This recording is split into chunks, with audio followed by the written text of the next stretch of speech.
Hello ಸ್ನೇಹಿತರೆ, welcome back to Shubha channel. ಆಷಾಢ ಮಾಸದಲ್ಲಿ ಬರುವಂಥ ಶುಕ್ರವಾರದ ದಿನ ಕುಬೇರ ಜಲದೀಪವನ್ನು ಯಾವ ರೀತಿಯಾಗಿ ಹಚ್ಚಬೇಕು, ಯಾವ ದಿಕ್ಕಿಗೆ ಹಚ್ಚಿದ್ರೆ ಏನು ಲಾಭ, ಹಾಗೆಯೇ ಯಾವ ರೀತಿಯಾಗಿ ಹಚ್ಚಬೇಕು, ಎಷ್ಟು ಸಮಯಕ್ಕೆ ಹಚ್ಚಬೇಕು ಅಂತಲೂ ತಿಳಿಸ್ಕೊಡ್ತಾ ಇದ್ದೀನಿ. ಕುಬೇರ ದೀಪ ಜಲ ದೀಪವನ್ನು ಯಾವ ವಾರ ಹಚ್ಬೋದು ಅನ್ನೋದಾದರೆ ನೀವು ಶುಕ್ರವಾರನೂ ಹಚ್ಬೋದು, ಹಾಗೆಯೇ ಮಂಗಳವಾರ ಕೂಡ ಹಚ್ಬೋದು. ಇನ್ನು ಯಾವ ಸಮಯದಲ್ಲಿ ಹಚ್ಚಬೇಕು ಅನ್ನೋದಾದರೆ ಬೆಳಗ್ಗೆ ಬ್ರಾಹ್ಮಿ ಮುಹೂರ್ತದಲ್ಲಿ ಹಚ್ಚಿ, ಇಲ್ಲಾಂದರೆ ಸಾಯಂಕಾಲ ಗೋಧೂಳಿ ಸಮಯದಲ್ಲಿ ಕೂಡ ಹಚ್ಬೋದು ಸ್ನೇಹಿತರೆ. ಇನ್ನು ಇದನ್ನು ಎಷ್ಟು ವಾರ ಹಚ್ಬೋದು ಅಂದರೆ 3 ವಾರ, 5 ವಾರ, 9 ವಾರ ಈ ರೀತಿಯಾಗಿ ಕೂಡ ಹಚ್ಬೋದು. ಇಲ್ಲಾಂದರೆ ನಿಮಗೆ ಒಂದೇ ವಾರ, ಈಗ ಆಷಾಢ ಶುಕ್ರವಾರ ಇದೆ, ಹಾಗಾಗಿ ಆಷಾಢ ಶುಕ್ರವಾರ 1 ವಾರ ಹಚ್ಚಿದ್ರೂ ಪರವಾಗಿಲ್ಲ. ಇಲ್ಲ ನಾನು 3 ವಾರ ಹಚ್ತೀನಿ ಅನ್ನೋರು ನೀವು 3 ವಾರ ಕೂಡ ಹಚ್ಬೋದು. ನೀವು ಮಂಗಳವಾರ ಹಚ್ತೀನಿ ಅಂದರೆ 3 ಮಂಗಳವಾರ ಹಚ್ಚಿ, ಅಥವಾ ಶುಕ್ರವಾರ ಹಚ್ತೀನಿ ಅಂದರೆ 3 ಶುಕ್ರವಾರ ಕೂಡ ಹಚ್ಬೋದು. ಜಲದೀಪ ಹಚ್ಚೋದಕ್ಕೆ ಯಾವ ವಸ್ತುಗಳು ಬೇಕು ಅನ್ನೋದಾದರೆ ಇಲ್ಲಿ ತೋರಿಸ್ತಾ ಇದ್ದೀನಲ್ಲ, ಈ ಥರದ ತಾಮ್ರದ ತಟ್ಟೆ ಅಥವಾ ಹಿತ್ತಾಳೆ ತಟ್ಟೆ, ಈ 2 ತಟ್ಟೆಯಲ್ಲೇ ಹಚ್ಚಬೇಕು. ಅಕಸ್ಮಾತ್ ನಿಮ್ಮ ಹತ್ರ ತಾಮ್ರ ಹಿತ್ತಾಳೆ ತಟ್ಟೆ ಇಲ್ಲ ಅಂದರೆ ನೀವು ಒಂದು ಮಣ್ಣಿನ ತಟ್ಟೆಯಲ್ಲೂ ಕೂಡ ಹಚ್ಬೋದು.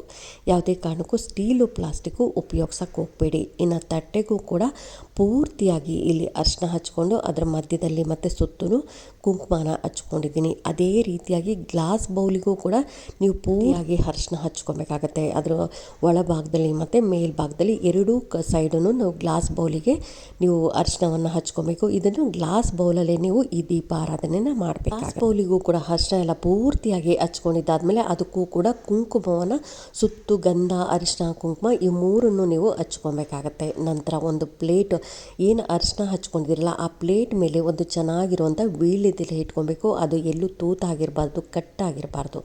ಅಂತಹ ವೀಳ್ಯದೆಲೆನ ತೊಗೊಂಡು ಅದರ ಮೇಲೆ ನೀವು ಅರಿಶಿನ, ಕುಂಕುಮ ಹಾಗೆಯೇ ಅಕ್ಷತೆಯನ್ನು ಹಾಕ್ಕೊಬೇಕಾಗತ್ತೆ. ನಂತರ ಏನು ಜಲದೀಪ ಹಚ್ಕೊಳ್ಳೋದಕ್ಕೆ ನೀವು ಬೌಲ್ ರೆಡಿ ಮಾಡ್ಕೊಂಡಿದ್ರಲ್ಲ, ಅರಿಶಿನ ಹಚ್ಚಿ ಅದಕ್ಕೆ ಆ ಬೌಲನ್ನು ಆ ಎಲೆ ಮೇಲೆ ಇಟ್ಟು ನೀವು ಆ ಬೌಲ್ ಒಳಗಡೆ ನೀವು ಅರಿಶಿನ, ಕುಂಕುಮ, ಅಕ್ಷತೆ ಈ 3 ಹಾಕ್ಕೊಬೇಕಾಗತ್ತೆ. ನಂತರ ಇದ್ರ ಒಳಗಡೆ ಒಂದು ಶುದ್ಧವಾದ ನೀರನ್ನು ಹಾಕ್ಕೊಬೇಕು. ಯಾವುದೇ ನೀವು ಉಪಯೋಗಿಸಿರೋಂಥ ನೀರನ್ನು ಇದರಲ್ಲಿ ಹಾಕಕ್ಕೆ ಹೋಗಬೇಡಿ, ಶುದ್ಧವಾದ ನೀರನ್ನು ಹಾಕಬೇಕಾಗತ್ತೆ. ನಂತರ ಇನ್ನೊಂದು ವೀಳ್ಯದೆಲೆ ತೊಗೊಂಡು ಅದಕ್ಕೆ ಅರಿಶಿನ, ಕುಂಕುಮವನ್ನು ಹಚ್ಕೊಬೇಕಾಗತ್ತೆ. ನಂತರ ನೀವು ಏನು ನೀರು ಹಾಕಿದ್ದೀರಲ್ಲ ಅದಕ್ಕೆ ಸ್ವಲ್ಪ ಪಚ್ಚ ಕರ್ಪೂರ ಹಾಕಿ. ಇದು ಯಾಕೆಂದರೆ ಲಕ್ಷ್ಮಿನ ಆಕರ್ಷಣೆ ಮಾಡುವಂಥ ಶಕ್ತಿ ಇದಕ್ಕಿರುತ್ತೆ. ಅದೇ ರೀತಿಯಾಗಿ ಜಾವತ್ ಪೌಡರ್ ಅಂತ ಬರುತ್ತೆ, ಇದು ಕೂಡ ತುಂಬಾ ಸುವಾಸನೆಯುಕ್ತವಾಗಿರುತ್ತೆ, ತುಂಬ ಸ್ಮೆಲ್ ಚೆನ್ನಾಗಿ ಬರ್ತಾ ಇರುತ್ತೆ.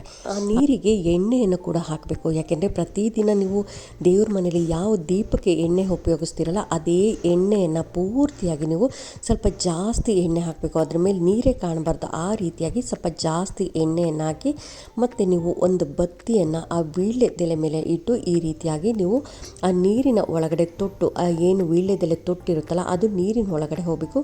ತುದಿ ಭಾಗ ನೀವು ಏನು ದೀಪ ಹಚ್ತೀರಲ್ಲ ಆ ಕಡೆ ಬರಬೇಕು. ಈ ರೀತಿಯಾಗಿ ಇಟ್ಕೊಬೇಕಾಗತ್ತೆ. ನಂತರ ನೀವು ಅದಕ್ಕೆ ಸ್ವಲ್ಪ ಅರಿಶಿನ, ಕುಂಕುಮ ಮತ್ತು ಅಕ್ಷತೆಯನ್ನು ಹಾಕಿ ಮತ್ತು ಹೂಗಳಿಂದ ಅಲಂಕಾರ ಮಾಡ್ಕೊಬೇಕು. ಪ್ಲೇಟಿಗೂ ಅಷ್ಟೇ ಪೂರ್ತಿಯಾಗಿ ನೀವು ಹೂಗಳಿಂದ ಅಲಂಕಾರ ಮಾಡ್ಕೊಬೇಕಾಗತ್ತೆ. ದೀಪವನ್ನು ಒಂದೊಂದು ಕಡೆ ಮುಖ ಮಾಡಿ ಇಡೋದ್ರಿಂದ ಒಂದೊಂದು ನಮಗೆ ಉಪಯೋಗ ಇದೆ.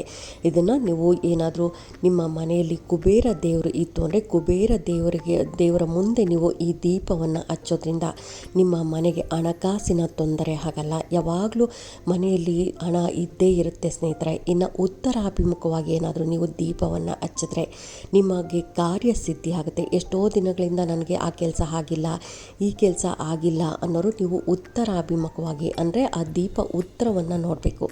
ಈ ರೀತಿಯಾಗಿ ಇಡೋದ್ರಿಂದ ನಿಮ್ಮ ಕಾರ್ಯಸಿದ್ಧಿ ಆಗುತ್ತೆ.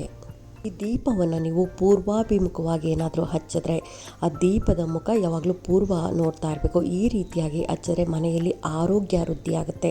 ಎಷ್ಟೋ ದಿನದಿಂದ ಮನೆಯಲ್ಲಿ ತುಂಬಾ ಅನಾರೋಗ್ಯ ಪೀಡಿತರಿರ್ತಾರೆ, ಪ್ರತಿದಿನ ಆಸ್ಪತ್ರೆಗೆ ಹೋಗೋದು ಬರೋದು ಈ ರೀತಿಯಾಗಿ ಮಾಡ್ತಾ ಇರೋರು ನೀವು ಪೂರ್ವಾಭಿಮುಖವಾಗಿ ಈ ಜಲದೀಪವನ್ನು ಹಚ್ಚೋದ್ರಿಂದ ಮನೆಯಲ್ಲಿ ಆರೋಗ್ಯ ಸುಧಾರಿಸುತ್ತೆ. ಮನೆಯಲ್ಲಿರುವಂಥ ನೆಗೆಟಿವ್ ಎನರ್ಜಿ ಕೂಡ ಆಚೆ ಹೋಗುತ್ತೆ. ಹಾಗೆಯೇ ಮನೆಯಲ್ಲಿ ಸುಖ, ಸಂತೋಷ, ನೆಮ್ಮದಿ ಅನ್ನೋದು ಇರುತ್ತೆ.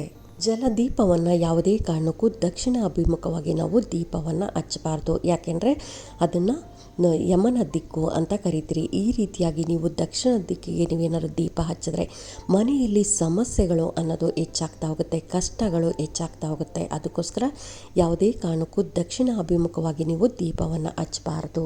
ಉತ್ತರ ಆಯಿತು, ಪೂರ್ವ ಆಯಿತು, ಹಾಗೆಯೇ ದಕ್ಷಿಣದ 3 ದಿಕ್ಕುಗಳನ್ನು ತಿಳಿಸ್ಕೊಟ್ಟಿದ್ದೀನಿ. ಈಗ ಪಶ್ಚಿಮ ದಿಕ್ಕಿಗೆ ನಾವು ಮುಖ ಮಾಡಿ ದೀಪವನ್ನು ಹಚ್ಚೋದ್ರಿಂದ, ಅಂದರೆ ನೀವು ಪಶ್ಚಿಮ ನೋಡೋ ಕಡೆ ನೀವು ದೀಪವನ್ನು ಹಚ್ಚೋದ್ರಿಂದ ನಿಮ್ಮ ಮನೆಯಲ್ಲಿ ಹಣಕಾಸಿನ ಅಭಿವೃದ್ಧಿ ಅನ್ನೋದು ಹೆಚ್ಚಾಗ್ತಾ ಹೋಗುತ್ತೆ.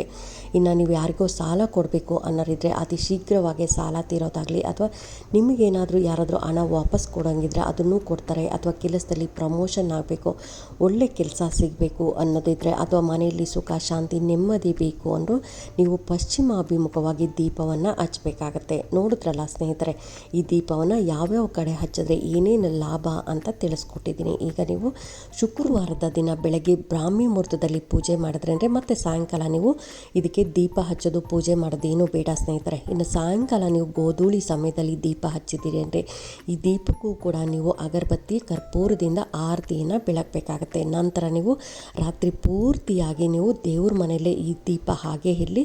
ಬೆಳಗ್ಗೆ ನೀವು ಶನಿವಾರ ಬೆಳಗ್ಗೆ ಸ್ನಾನ ಮಾಡಿಕೊಂಡು ಹೂವು ಹಾಗೆಯೇ ಆ ಎಲೆ ಹಾಕ್ಬೋದು, ಬತ್ತಿ ಮತ್ತು ನೀರು ಹಾಕಿರ್ತೀರ, ಆ ನೀರು ಎಲ್ಲನೂ ತೊಗೊಂಡೋಗಿ ಯಾರು ತುಳಿದೇ ಇರೋಂಥ ಜಾಗದಲ್ಲಿ ಹಾಕಬೇಕು. ಅಂದರೆ ಯಾವುದಾದ್ರೂ ಒಂದು ಹೂವಿನ ಗಿಡ ಅಥವಾ ದೊಡ್ಡ ದೊಡ್ಡ ಮರದ ಬುಡಕ್ಕೆ ನೀವು ಹಾಕಬೇಕಾಗತ್ತೆ. ಇನ್ನು ಅದೇ ರೀತಿಯಾಗಿ ತಟ್ಟೆ ಮತ್ತು ಹಾಗೆಯೇ ಬೌಲನ್ನು ತೊಳ್ಕೊಂಡು ನೀವು ನೆಕ್ಸ್ಟ್ ವೀಕ್ ಮಾಡ್ತೀನಿ ಅಂದರೂ ಇದನ್ನೇ ಉಪಯೋಗಿಸ್ಬೋದು. ಹೊಸ್ದು ತೊಗೊಂಬರಬೇಕು ಅಂತ ಏನೂ ಇಲ್ಲ ಸ್ನೇಹಿತರೆ. ಇದೇ ನೀವು ಬೌಲು ಮತ್ತು ತಟ್ಟೆಯನ್ನು ಉಪಯೋಗಿಸ್ಕೊಂಡು ಇನ್ನೂ 3 ವಾರ ಮಾಡೋದಾಗಲಿ ಅಥವಾ 5 ವಾರ ಮಾಡೋದಾಗಲಿ ಈ ರೀತಿಯಾಗಿ ಕೂಡ ಮಾಡ್ಬೋದು. ಇಲ್ಲ ಅಂತಂದರೆ ನೀವು ಒಂದೇ ವಾರ ಕೂಡ ಮಾಡ್ಬೋದು. ಇನ್ನು ಇದನ್ನು ಮಂಗಳವಾರ ಕೂಡ ಮಾಡ್ಬೋದು. ಮಂಗಳವಾರ ಮಾಡಿದ್ರೆ 3 ಮಂಗಳವಾರ ಮಾಡಿ, ಶುಕ್ರವಾರ ಮಾಡಿದ್ರೆ 3 ಶುಕ್ರವಾರ ಅಥವಾ 5 ಶುಕ್ರವಾರ ಅಥವಾ 9 ಶುಕ್ರವಾರ ಈ ರೀತಿಯಾಗಿ ಮಾಡ್ಬೋದು. ಇಲ್ಲ ಅಂದರೆ ಒಂದೇ ವಾರ ಕೂಡ ಮಾಡ್ಬೋದು. ಹಾಗಾಗಿ ಎಲ್ಲರೂ ಆಷಾಢ ಮಾಸದಲ್ಲಿ ಬರುವಂಥ ಈ ಶುಕ್ರವಾರ ಆಗ್ಬೋದು ಅಥವಾ ಮಂಗಳವಾರ, ಈಗ ಪೀರಿಯಡ್ಸ್ ಆಗಿದ್ರಿ ಅಂತಂದರೆ ಇದನ್ನು ಮಾಡೋಕ್ಕೆ ಬರಲ್ಲ. ಇನ್ನು ನಾನ್ ವೆಜ್ ತಿಂದು ಕೂಡ ಈ ದೀಪಾರಾಧನೆಯನ್ನು ಮಾಡಬಾರ್ದು. ಹಾಗಾಗಿ ನೀವು ಈ ಶುಕ್ರವಾರ ಮಾಡೋಕ್ಕಾಗಲಿಲ್ಲ ಅಂದರೆ ನೆಕ್ಸ್ಟ್ ಶುಕ್ರವಾರ ಆಗಲಿ ಅಥವಾ ಮಂಗಳವಾರ ಕೂಡ ಮಾಡ್ಕೊಬೋದು. ನೀವು ವಿಶೇಷವಾದ ದೀಪಾರಾಧನೆ ಸ್ನೇಹಿತರೆ, ಎಲ್ಲರೂ ಮಾಡ್ಕೊಳ್ಳಿ. ಇದನ್ನು ಕುಬೇರ ದೀಪ, ಜಲದೀಪ ಅಂತಲೂ ಅಂತಾರೆ. ಹಾಗಾಗಿ ತುಂಬಾ ಈಸಿ ಇದೆ, ಎಲ್ಲರೂ ಮಾಡ್ಕೊಳ್ಳಿ. ಎಲ್ಲರ ಮನೆಯ ಅಭಿವೃದ್ಧಿ, ಹಣಕಾಸಿನ ಅಭಿವೃದ್ಧಿ ಆಗಲಿ ಅಂತ ನಾನು ಕೂಡ ದೇವರಲ್ಲಿ ಬೇಡ್ಕೊತ ಈ ವಿಡಿಯೋ ಹೇಗನ್ನಿಸ್ತು ಅಂತ ಕಾಮೆಂಟ್ ಸೆಕ್ಷನಲ್ಲಿ ಕಾಮೆಂಟ್ ಮಾಡಿ, ಲೈಕ್ ಮಾಡಿ, ಶೇರ್ ಮಾಡಿ. ಇನ್ನೂ ನನ್ನ ಚಾನಲ್ಗೆ ಯಾರೆಲ್ಲ ಸಬ್ಸ್ಕ್ರೈಬ್ ಮಾಡದೆ ಹಾಗೆ ನೋಡ್ತಾ ಇದ್ದರೆ ಎಲ್ಲರೂ ಸಬ್ಸ್ಕ್ರೈಬ್ ಮಾಡ್ಕೊಳ್ಳಿ. ಪಕ್ಕದಲ್ಲಿರೋಂಥ ಬೆಲ್ ಐಕಾನ್ ಪ್ರೆಸ್ ಮಾಡೋದ್ರಿಂದ ನಾನು ಹಾಕೋ ವಿಡಿಯೋಗಳೆಲ್ಲ ಬೇಗ ಬಂದು ತಲುಪುತ್ತೆ. Thank you.